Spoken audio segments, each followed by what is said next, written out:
এই পৃথিবীটারে যদি 500 বার বিক্রি করেন, যেই টাকা পাবেন ওই টাকা দিয়ে জান্নাতের একটা চেয়ার কিনা যাবে? এই গোটা দুনিয়াটাকে যদি 10,000 বার বিক্রি করেন, যে প্রফিট পাওয়া যাবে ওই প্রফিটটা দিয়ে জান্নাতের একটা চেয়ার পাওয়া যাবে?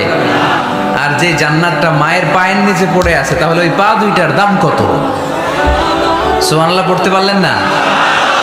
এজন্য মায়ের মর্যাদা 3 বার, মা মা মা, তারপর বাবা।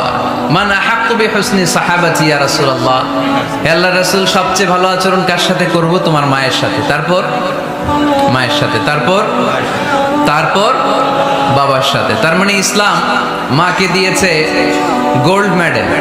কি মেডেল? তারপর মাকে দিয়েছে সিলভারের মেডেল, ঠিক কি না? এরপর ইসলাম মাকে দিয়েছে ব্রোঞ্জ মেডেল, আর বাবাকে দিয়েছে সান্ত্বনা পুরস্কার।